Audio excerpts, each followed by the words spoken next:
Vous êtes, mesdames et messieurs, sur NCA, la nouvelle chaîne africaine, et bienvenue dans Frontal, votre rendez-vous qui vous plonge au cœur de l'actualité politique sur le continent. Le monde évolue à une vitesse vertigineuse. Il change, il se globalise de plus en plus et les enjeux géopolitiques aussi. Chaque État, chaque organisation intergouvernementale se préoccupe de ses intérêts et de l'avenir de ses peuples. Et l'Afrique alors? Quels sont ses défis, ses chances, ses vulnérabilités dans un environnement international sans pitié? Nos partenariats avec le monde extérieur nous sont-ils profitables? Protègent-ils nos intérêts et les intérêts de nos générations futures? L'Afrique face au défi géopolitique du 21e siècle, c'est l'ambitieux thème de notre rendez-vous politique de ce jour, un thème vaste, mais que nous essaierons de circonscrire sans fausse modestie et d'articuler autour de quelques interrogations que j'ai le plaisir, le grand plaisir d'aborder dans cette émission avec trois grands intellectuels africains. Patrick Mbeko, vous êtes géopolitologue, parfaitement au fait des enjeux géopolitiques de notre siècle, écrivain, auteur de plusieurs livres, dont entre autres Stratégie du chaos et du mensonge, Poker, menteur en Afrique des Grands Lacs, publié aux éditions L'Érablière. Vous êtes également l'auteur d'autres livres, dont Objectif Kadhafi, 42 ans de guerre secrète contre le guide de la Jamahiriya arabe libyenne, ou encore, vous n'arrêtez pas d'écrire, Le Canada dans les guerres en Afrique centrale, génocide et pillage des ressources minières du Congo par le Rwanda. Interposez votre dernier livre pour titre Rwanda, malheur aux vaincus, publié aux éditions du Wari. Merci. Merci Patrick Mbeko d'avoir accepté notre invitation. Professeur David Asiba-Johnson, vous êtes professeur des universités, ancien directeur de l'école de commerce de Clermont-Ferrand, mathématicien, économiste. Êtes-vous, entre autres, analyse politique? Vous aussi, vous êtes au fait des enjeux politiques, géopolitiques de notre siècle. Vous avez formé des générations entières d'Africains, d'Européens et plus encore. En tout cas, merci d'avoir accepté notre invitation. Je vous remercie. Pour parler de notre beau et grand continent, l'Afrique. Un troisième professeur, Thierry Mouelet 2, vous êtes enseignant-chercheur, directeur et conseil en management stratégique, professeur de stratégie des organisations et d'économie internationale. Vous enseignez dans de grandes écoles et universités en Europe. Vous êtes par ailleurs historiographe, écrivain vous aussi de plusieurs livres, dont le recueil de poèmes Le souffle des saisons, édition CEP Cœur en poésie, et bien d'autres encore. Merci en tout cas d'avoir accepté notre invitation, Thierry Mouelet 2. C'est moi qui vous remercie de m'avoir invité, Richard. Patrick Mbeko, commençons par vous. Vous faites partie de la délégation d'un pays étranger que je ne nommerai pas ici. Et vous allez à une négociation. Les enjeux sont importants. En face, vous avez une délégation africaine. Dans votre délégation, à vous, chaque mot est pesé, sous-pesé, chaque virgule est analysée. Mais en face, vous avez des négociateurs africains pas du tout préparés, pas du tout au fait des enjeux. Comment l'expliquer, Patrick Mbeko? Ça dépend de la culture. Je pense que ça dépend de la culture politique et diplomatique de chaque État. Si vous allez dans les pays anglo-saxons, par exemple, moi je suis au Canada, vous allez voir qu'ils ont une approche diplomatique, une culture diplomatique qui est très différente de ce qu'on peut observer dans les pays européens, encore plus différente de ce qu'on peut voir du côté africain. Alors, le constat qu'on peut faire déjà, que moi j'ai pu faire en observant la manière dont les Africains négocient sur la scène internationale, est qu'il n'y a pas de maîtrise suffisante des enjeux. Souvent, on y va parce que ça fait beau de paraître, de prendre des photos, mais les questions de fond ne sont pas souvent abordées. Ce qui fait qu'en face, vous avez des gens qui sont mieux préparés. On le disait d'ailleurs pendant qu'on discutait avant le début de l'émission. Oui. Je vous donnais l'exemple de la Corée du Nord. Quand Donald Trump a voulu rencontrer le président nord-coréen Kim Jong-un, la CIA, le psychologue en chef de la CIA avait préparé des fiches sur le président nord-coréen. Oui. Et ils se sont aperçus qu'ils n'avaient pas assez d'informations sur la personne de M. Kim Jong-un. Qu'est-ce qu'ils ont fait? La CIA a envoyé une équipe en Suisse où le président nord-coréen à étudier. C'est vrai à l'école secondaire. il a été étudiant à Genève. Exactement, ils sont allés là-bas, en fait, parce que ça leur permettait d'avoir une idée de la personne qui était en face et de la façon dont ils devaient amorcer les discussions. C'est important, ça. C'est très important, justement. Et c'est le rôle, d'ailleurs, des services de renseignement et de toute diplomatie qui se respecte. Quand nous allons dans des grandes négociations internationales, nous, on a tendance à les négocier simplement sur des questions qui nous concernent. On oublie qu'on négocie avec des individus, avec des gens qui ont une posture idéologique qu'il faut comprendre, de sorte à articuler une approche diplomatique qui puisse défendre nos intérêts. Il faut connaître son interlocuteur. Il faut. Son système de pensée. Exactement, son logiciel mental et intellectuel. Professeur David Asiba Johnson, vous l'avez souvent dit que nous souffrons d'un seul mal, le déficit stratégique, manque de vision stratégique. L'émission n'a pas pour but de toujours critiquer ou de dire que tout est négatif. Ce n'est pas ça le but de l'émission, sinon elle n'aurait servi à rien. C'est à la fois de comprendre les ressorts de notre particularisme, qu'est-ce qui fait que nous sommes comme nous sommes, et comment nous pouvons nous ajuster, nous arrimer aux enjeux géopolitiques de notre siècle. Professeur David Asiba Johnson. Merci à vous. Je voudrais introduire la discussion en citant ceci. Refusons de céder à ce chantage idéologique qui se perpétue aujourd'hui sous d'autres formes. Orwell nous lègue sa conception de la nuance comme franchise obstinée, avec pour corollaire ce principe si précieux. Jamais un désaccord ne devrait être tu. Jamais une vérité ne devrait être occultée, sous prétexte qu'en nommant les choses, on risquerait de se mettre à dos telle personne importante ou faire le jeu d'une idéologie funeste. C'est important, cette citation, pour que on nous écoute. On n'est pas là pour attaquer les États. Non. Nous sommes là pour accompagner. Bien sûr. Parce que il y a des problèmes importants qui nous concernent. Ces problèmes, c'est d'abord le survie de la race noire. C'est le problème important. La survie, vous voulez dire? Le survie de la race noire. Ah, d'accord. Oui, c'est d'abord le problème. Le survie. Ah, le suivi, d'accord. Le survie. D'accord. Le survie de la race noire. C'est le problème. Alors, vous êtes peut-être interpellé que j'introduise cela, mais vous avez des éléments. Quand on vous demande, par exemple, de jouer sur votre démographie avant de pouvoir accéder à des prêts, vous voyez qu'il y a des problèmes de ce type qui se présentent. Il faut nommer les choses, dites-vous. Oui, il faut les nommer. Il y a le problème de la survie de la race noire. Le second problème, c'est le problème de la souveraineté. D'accord. Ouais. Qui est une nécessité. On ne peut pas faire une économie. Ça joue un rôle fondamental également. Le troisième élément, c'est la sûreté de nos nations. Ce sont des éléments qu'on ne peut pas négliger. Et le quatrième S, c'est toute la dimension qui est la spiritualité, mais qui est balisée ou trafiquée à travers des problèmes de religion, etc. C'est ça les 4 défis que nous avons, essentiellement. À les positionner. D'accord. Après, nous serons tout à fait d'accord, et je suis très heureux d'avoir mon collègue Thierry Mouelet avec moi, parce que nous allons pouvoir discuter de stratégie, et il a des outils. Quand je dis effectivement que l'Afrique souffre du déficit stratégique, je l'ai dit depuis plusieurs années, parce que quand vous faites en fait l'état des lieux, vous constatez, comme vous l'avez spécifié, nous disposons de presque toutes les ressources mondiales, nous avons été à l'origine de la civilisation, et nous sommes le dernier de la classe. Et si vous ajoutez à cela que lorsqu'il y a des conflits internes, nous ne soyons pas à même de pouvoir les résoudre, et que nous ayons à l'extérieur pour aller solliciter des forces qui nous méprisent, n'est-ce pas? Il y a quelque chose qui ne va pas, n'est-ce pas?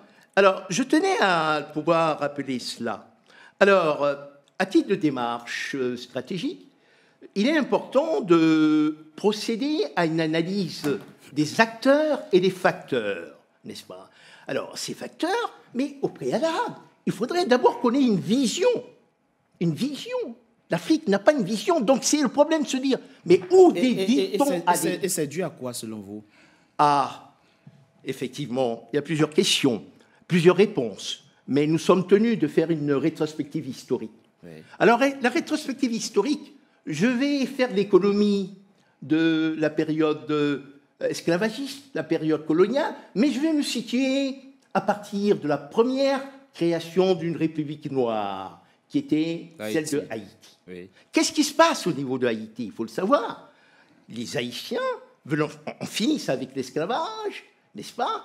Et on substitue à cela une dette, on leur impose une dette coloniale qu'ils doivent payer pendant plus d'un siècle, n'est-ce pas? Les affranchis, les nouveaux affranchis. Voilà, et c'est pas terminé. Laissez-moi ajouter quelque chose. Oui, bien sûr.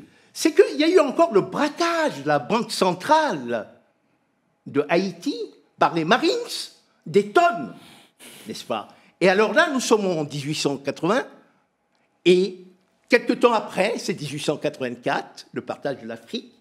Donc vous voyez déjà le problème qui se pose. Et depuis lors, ça n'a eu de cesse que de s'inscrire dans cette dynamique. Et ça n'a pas changé.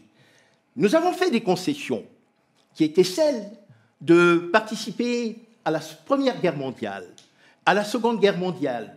En contrepartie, l'indépendance devait être accordée. Ouais. Et si vous regardez le contenu de l'indépendance, elle a été trafiquée parce qu'en fait, finalement, il s'agissait de maintenir l'Empire sous des conditions de ce que je peux appeler l'irréversibilité des avantages acquis. Après, pour chuter, on n'a pas la liberté de choix de nos dirigeants. Les dirigeants sont complices d'une situation contre les intérêts de leur propre peuple. Voyez-vous? Mais si vous faites le cumul de tout cela, vous comprenez que le manque de patriotisme, qui est la raison centrale, le refus de l'alternance démocratique qui joue un rôle, le refus de revenir à nos valeurs intrinsèques pour diriger l'orientation, n'est-ce pas, de nos choix, constitue effectivement déterminant. Je crois que je vais laisser la parole à mon collègue qui saura rebondir. Ça rappelle un ancien chef d'État qui n'est plus aujourd'hui, qui disait que nos élites ont remplacé les anciens colons, que nos élites africaines sont devenues les nouveaux colons. Thierry Moëllet, on va faire un exercice dans cette émission. Oui. L'exercice, et je sais que votre profil et votre système de pensée nous permettra de comprendre cette image terre à terre que je m'en vais présenter. Peut-être que ceci explique cela. Quand tu vas dans un verger africain, quand tu vas voir un Africain qui cultive les fruits, tu lui demandes une mangue, il t'en donne pas une, il t'en donne 10, il te propose, si tu veux pas de goyave, si tu ne veux pas de l'ananas, si tu ne veux pas autre chose. Et avec le sac vide que tu es rentré, tu sors avec ton sac plein. L'homme occidental, quand tu lui demandes une mangue, lui, il pense à la rentabilité, à ce qu'il a investi pour produire ses fruits. Et il te dit, ça coûte 1 euro. Si tu as 90 centimes, il ne te donne pas. Mais est-ce que finalement, ce n'est pas notre nature à nous qui fait que, dans les négociations internationales, nous ne sommes pas portés sur l'esprit rentabilité, mais puisque nous sommes mus par d'autres convictions qu'on ne retrouve pas chez l'homme occidental. Parce que je pose cette question, pourquoi? Il ne s'agit pas de critiquer les Africains ici. Il s'agit peut-être de nous connaître, de nous découvrir, de voir nos systèmes de pensée, et que c'est peut-être nos systèmes de pensée qui jaillissent dans les négociations internationales, telles que l'a dit le géopolitologue congolais Patrick Mbeko. J'essaie juste de comprendre. Oui, le problème que vous posez est un problème anthropologique, un problème de vision et de valeurs.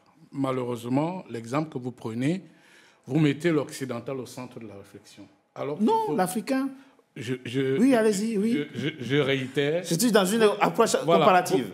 Vous mettez l'occidental au centre de la réflexion parce que c'est son système à lui.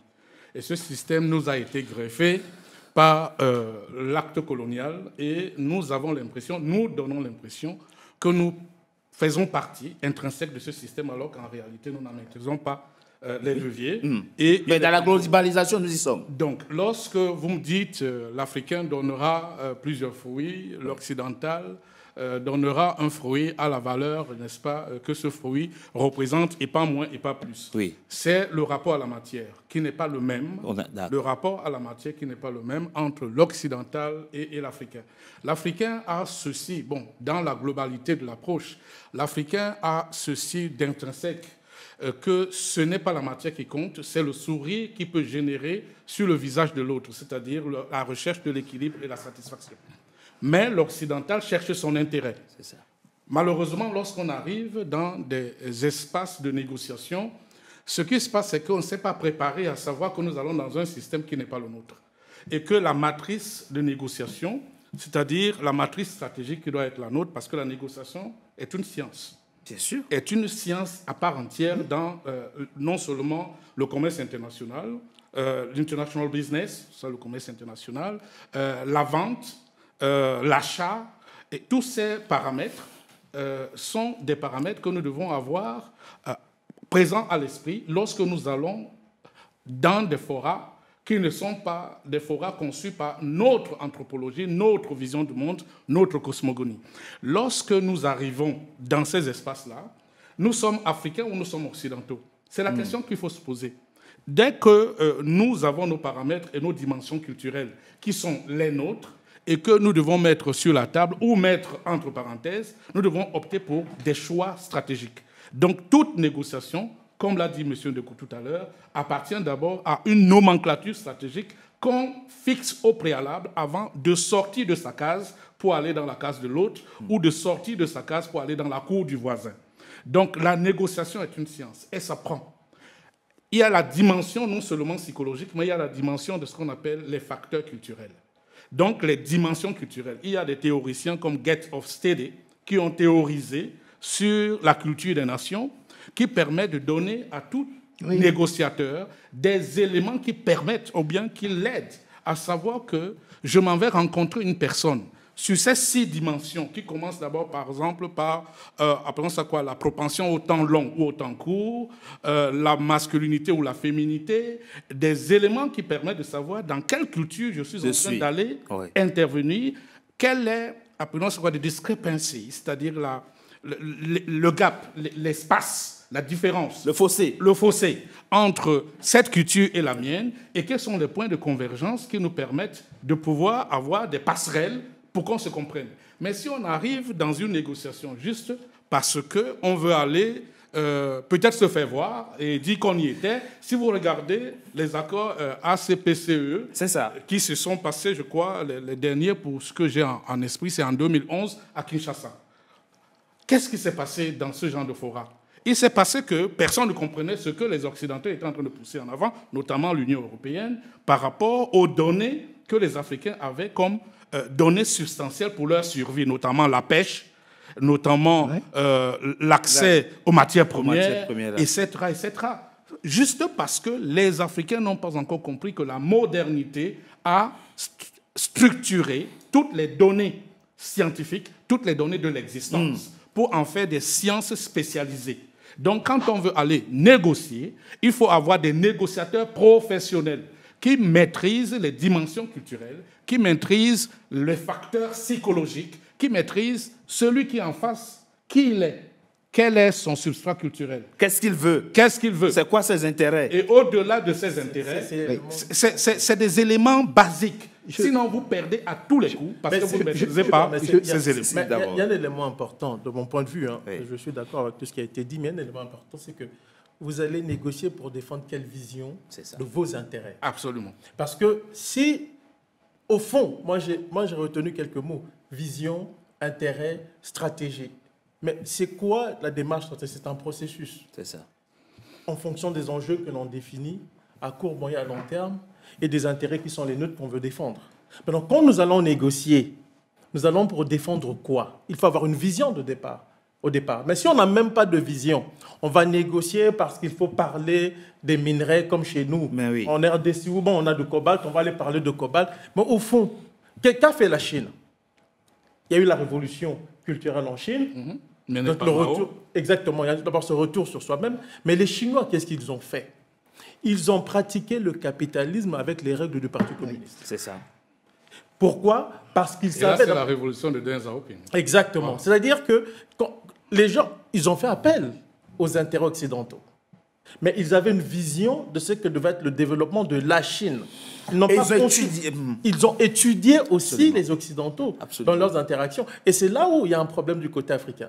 Parce que nous sommes dans un monde qui a été effacé. D'une certaine manière, nous sommes le produit d'une certaine colonisation. Oui. Quand vous regardez l'évolution du monde, c'est même en Europe, même en Occident, et aujourd'hui on voit les États-Unis vouloir, entre guillemets, coloniser des pays comme le Canada ou le Groenland. On le voit. C'est dans la nature de l'être humain. Mais nous devons quand même définir les priorités qui sont les nôtres. Et moi, de mon point de vue, nous n'avons jamais su ce que nous voulons en tant qu'Africains. Nous sommes dans un mimétisme un peu bizarre. Nous copions des choses. Nous sommes des êtres hybrides, en réalité. Pour aller dans le même sens, peut-être qu'il faudrait d'abord un préalable. Professeur, donnez-moi 2 secondes. Un préalable qui est d'abord celui de l'unité. Parce que si on parle toujours à chaque fois de l'Afrique en tant que... une entité homogène, on oublie qu'il y a des disparités et il y a beaucoup d'Afrique dans cette Afrique dont on parle. Si on ne se met pas d'accord sur une vision, parce que pour toute stratégie, il faut d'abord une vision. Donc la vision me permet de chercher des moyens qui vont séquencer les actions par rapport à ces actions, les buts que je vais atteindre et la temporalité pour atteindre ces buts. Si on n'a pas ce genre d'éléments, il serait très difficile de pouvoir avoir cette Afrique idéale qu'on a dans nos têtes et qui va aux négociations de manière disparate. Le Zimbabwéen ne va pas réfléchir comme un Burkinabé, le Burkinabé ne va pas réfléchir comme un Camerounais, le Camerounais sera très différent du Nigérian et du Togolais. Mais ce n'est pas spécifique à l'Afrique, ça aussi. Oui, mais le problème, c'est que nous sommes ici pour parler de nous. Ah, mais on est d'accord. Allez-y très rapidement. Je voudrais dire quand même quelque chose. Vous savez, il ne faut pas réinventer la roue. Ces situations ont été déjà étudiées. Moi qui fais des modèles mathématiques, on appelle ça la théorie des jeux. Oui. Dans la théorie des jeux, nous identifions les acteurs et dans les jeux, nous savons ce qu'on appelle un équilibre de Nash. Vous avez des jeux à somme positive, des jeux à somme nulle et des jeux coopératifs. Donc, quand on prend un équilibre de Nash, qui a été bien formalisé, pour lequel d'ailleurs Nash a eu un prix Nobel de l'économie, c'est-à-dire que je dois anticiper, n'est-ce pas, la vision que l'autre a par rapport à un objectif que j'ai défini préalablement. C'est ça. Alors, le problème du continent africain, c'est qu'il fasse l'économie de ces outils qui sont à portée demain. Vous avez évoqué le cas de la Chine, vous avez évoqué le cas de on peut évoquer le cas de la Corée du Sud, ou le Japon, par exemple. Ce que le Japon a mis en œuvre au départ, par la période de Meiji. La révolution Meiji. Le Japon était conscient de son retard. Et il a dit, la variable stratégique, c'était la technologie. Et à ce titre, qu'a-t-il fait le Japon? Ils ont envoyé des Japonais au niveau de l'Allemagne pour étudier la technologie allemande, étudier les mathématiques et revenir s'adapter pour lancer l'école mathématique japonaise. Donc vous voyez qu'il y a ce qu'on peut appeler le benchmarking. Le benchmarking permet justement l'identification des meilleures pratiques et à partir de cela, définir une orientation par rapport à une cible et faire rapidement ce que j'appelle le rattrapage technologique dont nous souffrons. Ça nous fait une très belle transition, mais avant, on marque une coup de pause, on se retrouve dans quelques secondes pour la deuxième partie de notre émission. Merci.